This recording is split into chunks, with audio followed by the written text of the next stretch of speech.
Genesis chapter 41. 2 full years later, Pharaoh dreamed that he was standing on the bank of the river Nile. In his dream, he saw 7 fat, healthy cows come out of the river and begin grazing in the marsh grass. Then he saw 7 more cows come up behind them from the Nile, but these were scrawny and thin. These cows stood beside the fat cows on the riverbank. Then the scrawny, thin cows ate the 7 healthy fat cows. At this point in the dream, Pharaoh woke up, but he fell asleep again and had a second dream. This time he saw 7 heads of grain, plump and beautiful, growing on a single stalk. Then 7 more heads of grain appeared, but these were shriveled and withered by the east wind. And these thin heads swallowed up the 7 plump, well-formed heads. Then Pharaoh woke up again and realised it was a dream. The next morning, Pharaoh was very disturbed by the dreams. So he called for all the magicians and wise men of Egypt. When Pharaoh told them his dreams, not one of them could tell him what they meant. Finally, the king's chief cupbearer spoke up. "Today I've been reminded of my failure," he told Pharaoh. "Some time ago you were angry with the chief baker and me, and you imprisoned us in the palace of the captain of the guard. One night, the chief baker and I each had a dream, and each dream had its own meaning. There was a young Hebrew man with us in the prison who was a slave of the captain of the guard. We told him our dreams, and he told us what each of the dreams meant. And everything happened just as he predicted. I was restored to my position as cupbearer, and the chief baker was executed and impaled on a pole. Pharaoh sent for Joseph at once, and he was quickly brought from the prison. After he shaved and changed his clothes, he went in and stood before Pharaoh. Then Pharaoh said to Joseph, "I had a dream last night, and no one here can tell me what it means. But I've heard that when you can hear about a dream, you can interpret it." "It's beyond my power to do this," Joseph replied, "but God can tell you what it means and set you at ease." So Pharaoh told Joseph his dream. "In my dream," he said, "I was standing on the bank of the Nile River. I saw 7 fat, healthy cows come up out of the river and begin grazing in the marsh grass. But then I saw 7 sick-looking cows, scrawny and thin, come up after them. I've never seen such sorry-looking animals in all the land of Egypt. These thin, scrawny cows ate the 7 fat cows. But afterwards, you wouldn't have known it, for they were still as thin and scrawny as before. Then I woke up. Then I fell asleep again and I had another dream. This time I saw 7 heads of grain, full and beautiful, growing on a single stalk. Then 7 more heads of grain appeared. But these were blighted, shriveled and withered by the east wind, and the shriveled heads swallowed the 7 healthy heads. I told these dreams to my magicians, but no one could tell me what they mean." Joseph responded, "Both of Pharaoh's dreams mean the same thing. God is telling Pharaoh in advance what he is about to do. The 7 healthy cows and the 7 healthy heads of grain both represent 7 years of prosperity. The 7 thin, scrawny cows that came up later and the 7 thin heads of grain withered by the east wind represent 7 years of famine.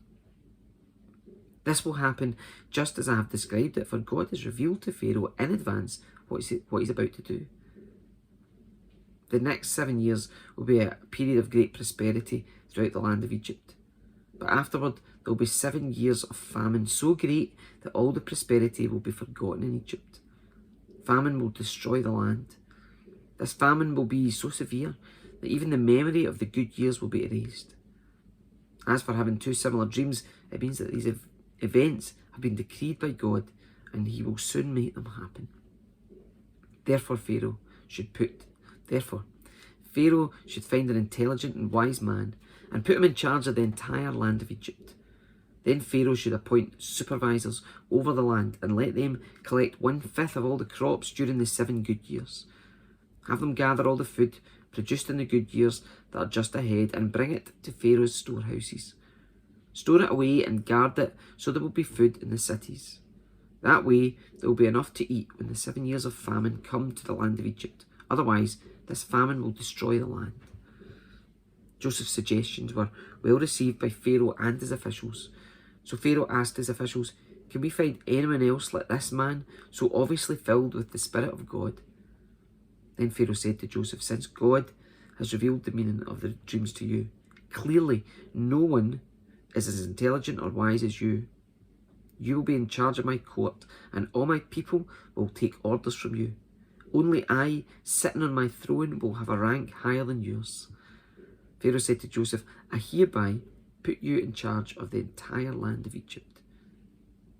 Then Pharaoh removed the signet ring from his hand and placed it in Joseph's finger. He dressed him in fine linen clothing and hung a gold chain around his neck. Then he had Joseph ride in the chariot reserved for his second in command. And wherever Joseph went, the command was shouted, kneel down. So Pharaoh put Joseph in charge of all Egypt. And Pharaoh said to him, I am Pharaoh, but no one will lift a hand or foot in the entire land of Egypt without your approval.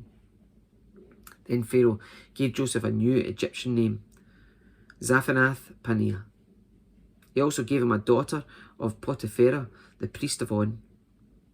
So Joseph took charge of the entire land of Egypt. He was 30 years old when he began serving in the court of Pharaoh, the king of Egypt. And when Joseph left Pharaoh's presence, he inspected the entire land of Egypt. As predicted, for 7 years the land produced bumper crops. During those years, Joseph gathered all the crops down in Egypt and stored the grain from the surrounding fields in the cities.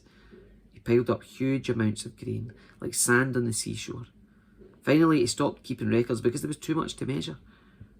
During this time, before the first of the famine years, his 2 sons were born to Joseph and his wife Asenath, the daughter of Potipharah, the priest of On. Joseph named his older son Manasseh, for he said, God has made me forget all my troubles and everyone in my father's family. Joseph named his second son Ephraim, for he said, God has made me fruitful in this land of my grief.